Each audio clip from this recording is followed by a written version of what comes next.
దేశంలోని సంపన్న ముఖ్యమంత్రిగా చంద్రబాబు నిలిచారు. చంద్రబాబుకు మొత్తం ఆస్తులు 931 కోట్ల రూపాయలున్నాయని అసోసియేషన్ ఫర్ డెమోక్రటిక్ రిఫార్మ్స్ నివేదిక తెలిపింది. ఈ మేరకు సీఎం చంద్రబాబు ఆస్తుల వివరాలను వెల్లడించింది. చంద్రబాబుకు 931 కోట్ల ఆస్తులతో పాటు 10 కోట్ల రూపాయల అప్పులు ఉన్నట్టు తెలిపింది. 2024 సార్వత్రిక ఎన్నికల సమయంలో చంద్రబాబు దాఖలు చేసిన అఫిడవిట్ ప్రకారం ఆయన పేరిట 36 కోట్ల ఆస్తులు ఉంటే ఆయన సతీమణి భువనేశ్వరి పేరిట ఏకంగా 895 కోట్ల ఆస్తులు ఉన్నాయి. ఇక దేశంలో తక్కువ ఆస్తి ఉన్న సీఎంగా బెంగాల్ సీఎం మమతా బెనర్జీ నిలిచారు. ఆమె ఆస్తి విలువ 15 లక్షల రూపాయలుగా పేర్కొన్నారు.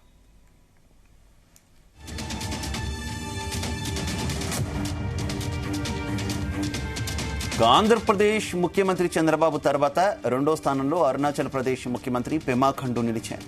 ఆయన పేరుతో 332 కోట్ల రూపాయల ఆస్తులున్నాయి. మూడో స్థానంలో కర్ణాటక ముఖ్యమంత్రి సిద్ధరామయ్య ఉన్నారు. ఆయన ఆస్తులు 51.93 కోట్లు. అలాగే తెలంగాణ ముఖ్యమంత్రి రేవంత్ రెడ్డి ఆస్తులు 30 కోట్ల రూపాయలకు పైగా ఉన్నాయి.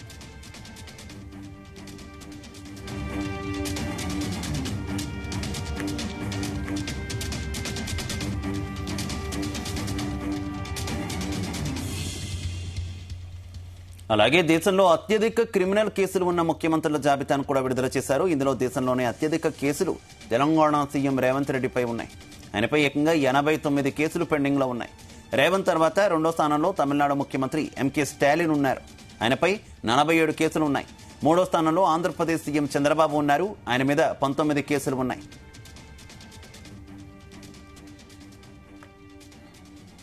ఇక ఇదే విషయానికి సంబంధించి మరింత సమాచారం మా కరెస్పాండెంట్ యాకేష్ అందిస్తారు.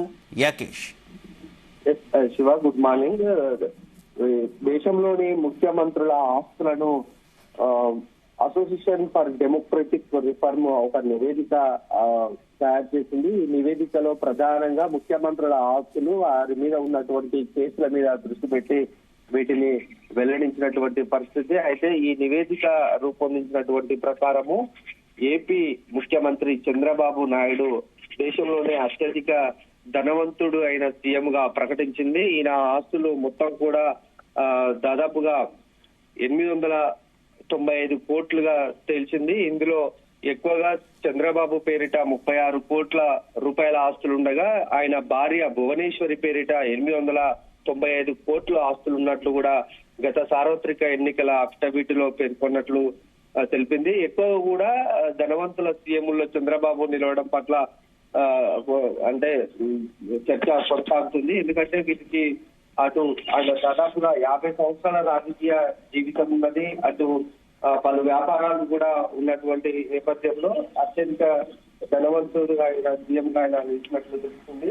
అటు ఎక్కువగా కూడా భార్య భువనేశ్వరి పేరిట ఈ ఆస్తులు ఉన్నట్టు కూడా పేర్కొంది. ఇప్పుడు కూడా హెరిటేజ్ సంస్థ ఎప్పటి నుంచో కూడా ఈ సంస్థను ఏర్పాటు చేసి దాదాపు రైతుల నుంచి కూడా అటు పాలు ఇతర వస్తువులను కొనుగోలు చేసి అటు మార్కెట్ లో విడుదల చేస్తున్నటువంటి నేపథ్యంలో హెరిటేజ్ ఫుడ్ సంస్థకు సంబంధించి లాభాల బాటలు నడుస్తుందనేది గతం నుంచి కూడా వాళ్ళు అంటే చంద్రబాబు కుటుంబ సభ్యులు చెప్తున్నటువంటి నేపథ్యం ఉంది. ఆ నేపథ్యంలోనే ఎక్కువ కూడా తమకు సంపాదన అంతా కూడా ఈ హెరిటేజ్ సంస్థ నుంచే వస్తుందని కూడా గతంలో అనేక వేదికల మీద కూడా చంద్రబాబు ప్రకటించినటువంటి నేపథ్యంలో ప్రతి సంవత్సరం ఇది లాభాల బాటలో నడుస్తున్నట్లు కూడా వాళ్ళ వార్షిక ఆదాయంలో కూడా ప్రకటిస్తున్నటువంటి నేపథ్యం. ఆ క్రమంలోనే కూడా వీళ్ళకు ఆస్తులు పెరిగినట్లు తెలుస్తా ఉంది. అందుకనే గత దాదాపుగా 30-35 సంవత్సరాల నుంచి కూడా ఈ సంస్థ నడుస్తున్నటువంటి క్రమంలో ఎక్కువగా కూడా లాభాలు రావడం, దానికి వచ్చిన లాభాలను కూడా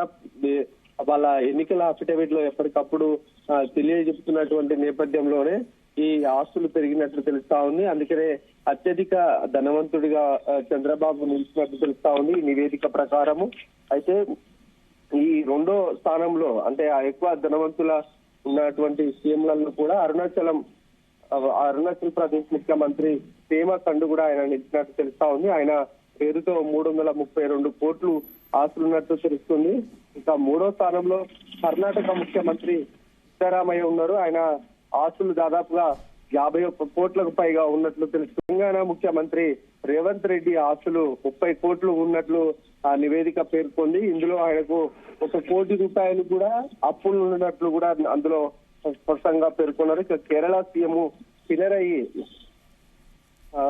ఆయన పేరిట దాదాపుగా 1 కోటి 18 లక్షల అప్పులు ఉన్నట్లు తెలుస్తుంది. జమ్మూ కాశ్మీర్ ముఖ్యమంత్రి ఒమర్ అబ్దుల్లా పేరిట కూడా 55 లక్షలు ఉండగా అత్యధిక పేద సీఎం గా కూడా అటు పశ్చిమ బెంగాల్ ముఖ్యమంత్రి మమతా బెనర్జీ నిలిచారు. ఆమె ఆస్తులు దాదాపు కేవలం 15 లక్షలుగా ఈ నివేదిక పేర్కొంది. ఇట్లా ముఖ్యమంత్రుల ఆస్తులను ఈ నివేదిక బయట పెట్టినటువంటి నేపథ్యంలో ఎవరు ఎక్కువగా డబ్బులున్న ముఖ్యమంత్రి అనేది కూడా ఇప్పుడు దేశవ్యాప్తంగా కూడా ఒక చర్చ కొనసాగుతుంది. ఇలా ఉండగా ఇటు దేశంలో అత్యధిక కేసులు ఉన్నటువంటి ముఖ్యమంత్రుల జాబితాలో కూడా ఈ నివేదికను వెల్లడించింది. ఇందులో తెలంగాణ సీఎం రేవంత్ రెడ్డి పేరిట దాదాపుగా అత్యధిక కేసులు ఉన్నట్లు కూడా తెలుస్తా ఉంది. ఈ నివేదిక ప్రకారం ఇందులో ఆయన మీద దేశవ్యాప్తంగా కూడా దాదాపుగా 89 కేసులు రేవంత్ రెడ్డి మీద ఉన్నట్టు పేర్కొంది. ఇక రెండో స్థానంలో తమిళనాడు సీఎం స్టాలిన్ ఉండగా ఆయనకు 47 కేసులు ఆయన మీద నమోదయ్యాయి ఉన్నాయి.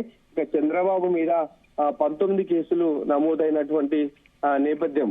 ఈ ఎక్కువగా కూడా తెలంగాణ సీఎం మీద ఈ కేసులు ఉండడానికి ప్రధాన కారణం గతంలో ఆయన ప్రతిపక్ష నేతగా ఉన్నటువంటి సమయంలో పెద్ద ఎత్తున ప్రజా పోరాటాలు చేశారు.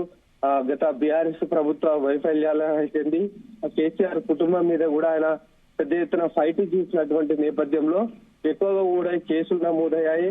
ఆ సమయంలోనే కూడా ఓటుకు నోటు కేసుతో పాటు అనేక కేసులు ఆయన మీద ఉన్నటువంటి నేపథ్యం. అట్లానే అందుకనే దాదాపుగా 89 కేసులు అంటే దేశంలో అత్యధిక కేసులున్న సీఎం గా రేవంత్ రికార్డు చిక్కాడని చెప్పుకోవచ్చు. ఈ కేసులు ప్రస్తుతానికి కోర్టులో నడుస్తున్నప్పటికీ ఆయన మీద ఒక్క కేసు కూడా ప్రూఫ్ కాని పరిస్థితి ఉంది. ఇంకా ఈ విచారణ కొనసాగుతున్నటువంటి నేపథ్యంలో మొత్తం కేసులను కూడా ఈ నివేదికలో వెల్లడించారని చెప్పుకోవచ్చు. శివ, అయితే తెలుగు రాష్ట్రాల ముఖ్యమంత్రులు ఇద్దరు కూడా ఒకరేమో అత్యంత సంపన్న ముఖ్యమంత్రిగా, మరొకరు అత్యధిక క్రిమినల్ కేసులు ఉన్నటువంటి ముఖ్యమంత్రిగా, ఇద్దరు కూడా ముందు నిలవడాన్ని ఏ రకంగా చూసుకోవచ్చు? దీనికి సంబంధించి విపక్షాల నుంచి ఏమైనా కామెంట్స్ వస్తున్నాయా ఇప్పటికే? ఇప్పటికే ఈ రెండు, ఒకవైపు ఏమో ధనవంతుడు సీఎం గా ఏపీ నుంచి చంద్రబాబు ఉండగా అత్యధిక కేసులున్న ముఖ్యమంత్రిగా తెలంగాణ నుంచి సీఎం రేవంత్ రెడ్డి ఉన్నారు. ఈ రెండు డిఫరెంట్ కేసులు అయినప్పటికీ కూడా ఈ తెలుగు రాష్ట్రాల్లో అంటే దేశంలోనే ఈ తెలుగు రాష్ట్రాల సీఎంలు హైలైట్ గా నిలవడం పట్ల కొంత చర్చ అయితే కొనసాగుతుంది. దేశవ్యాప్తంగా చర్చ కొనసాగుతుండగా ఇక తెలుగు రాష్ట్రాల్లో కూడా ప్రతిపక్షాలు విమర్శలు చేస్తున్నటువంటి పరిస్థితి ఉంది. అటు ధనవంతుడు సీఎం గా ఉన్నటువంటి చంద్రబాబు మీద అటు వైసీపీ గత కొంతకాలంగా ఆరోపణలు చేస్తా ఉంది. ముఖ్యమంత్రి సమయంలో ఆయన ఎలాంటి ఆస్తులు లేకుండా రాజకీయాల్లోకి వచ్చి కోట్లాది రూపాయలు చంద్రబాబు సంపాదించుకున్నారు. అధికారాన్ని అడ్డుపెట్టుకొని పెద్ద ఎత్తున కూడా రాష్ట్రాన్ని దోపిడీ చేశారు. 15 సంవత్సరాలుగా ఆయన ముఖ్యమంత్రిగా పనిచేసినటువంటి కాలం నుంచి కూడా ఆయన రాష్ట్రాన్ని దోచుకున్నారు. అవినీతి లో కూరుకుపోయి ఆయన సంపాదించారనేది కూడా ఒక పక్క అటు ప్రతిపక్షం విమర్శిస్తా ఉంది. ఆ ఆరోపణలను టీడీపీ ఎప్పటికప్పుడు ఖండిస్తున్నప్పటికీ కూడా ఈ వచ్చినటువంటి నివేదికలు, ఆయన ప్రకటించినటువంటి అటు ఎన్నికల అఫిడవిట్లకు సంబంధించి ఇవన్నీ చూసుకుంటే ఆ వైసీపీ చేస్తున్న ఆరోపణలకు బలం చేకూరుతుందనేది కూడా కొంత ప్రజల్లో చర్చ కొనసాగుతుంది. అటు ఇప్పటికే వైసీపీ ఈ నివేదికని పట్టుకొని ఇంకా కూటమి ప్రభుత్వం మీద విమర్శలు చేసే అవకాశం ఉంది.